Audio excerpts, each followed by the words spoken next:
It's David D, and we've got to recap a big weekend of boxing.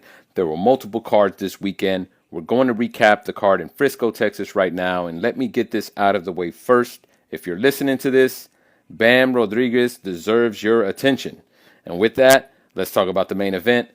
Jesse Bam Rodriguez has gotten one step closer to his goal of becoming undisputed in the super flyweight division. He added another title to his collection, stopping Fumalele Cafu in the 10th round, winning the WBO super flyweight belt.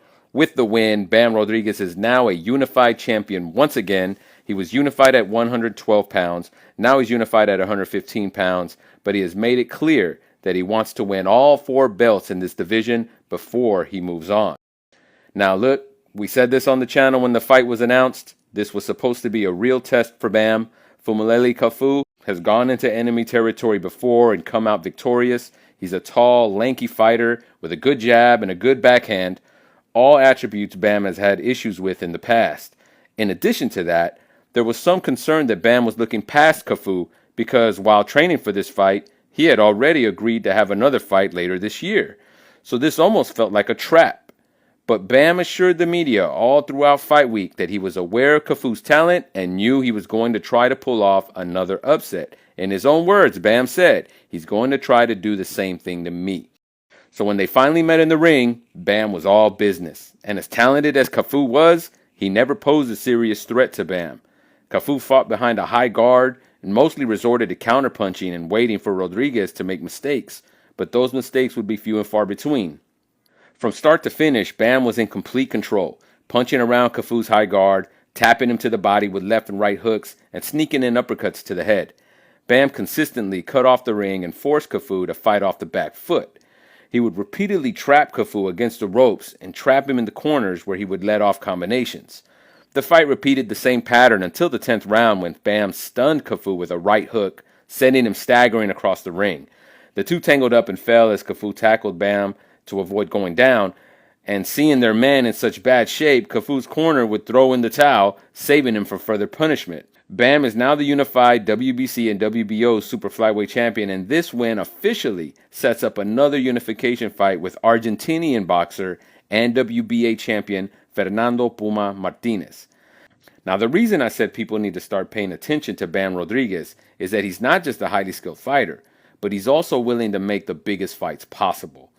In a recent report by BoxingScene.com's Jake Donovan, before Bam was offered the fight with Puma Martinez, Turki Al-Sheikh offered Bam the chance to fight bantamweight ring champion Junto Nakatani. Both fighters agreed to the fight, but according to Robert Garcia, Bam's trainer, the fight was squashed by Tekken Promotions. Now see, Tekken promotes both fighters, and Mr. Honda, the owner of Tekken Promotions, decided not to follow through with that agreement.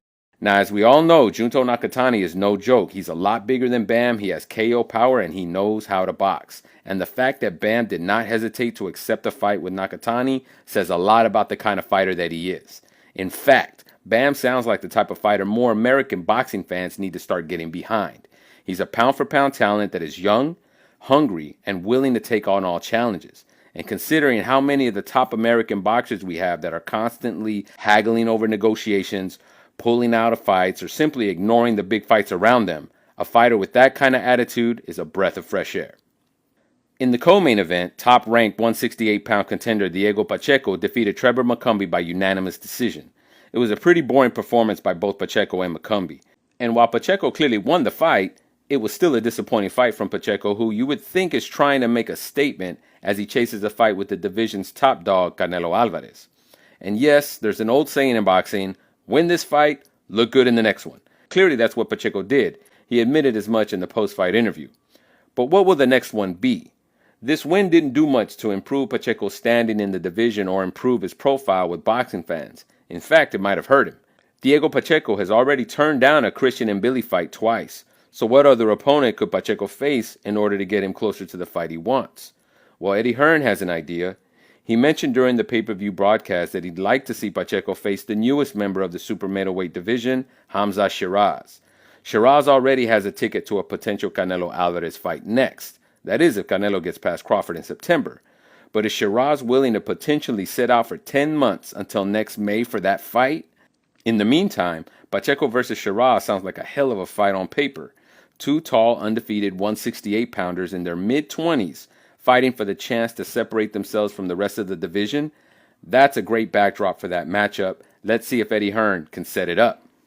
In other undercard action, middleweight contender Austin "Ammo" Williams got the TKO victory over last-minute replacement Ivan Vazquez.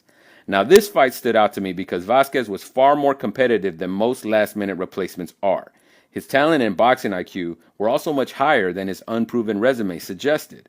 Now, I'm usually a BoxRec hawk, and while it doesn't always tell the whole story, you can tell a lot from a fighter's opposition. And Vazquez's record stood at a nice 11 wins, 0 losses, 2 draws with 8 wins by KO. His record was mostly made up of very suspect opposition, as he never fought outside of Texas.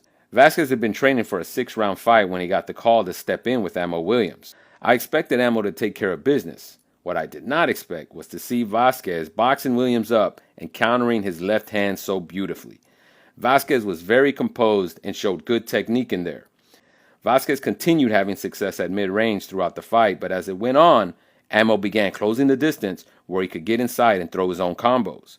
Vazquez's conditioning slowed down by the 7th round, and while Ammo Williams ultimately knocked Vazquez down with a right uppercut in the 9th, Vazquez had been worn down and was completely out of gas by that time.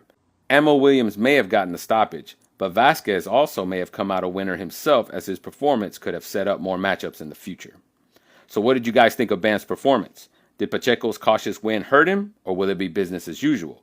Let us know in the comments and we'll chop it up with y'all. Until then, keep those hands up. This is David D, and it's on to the next.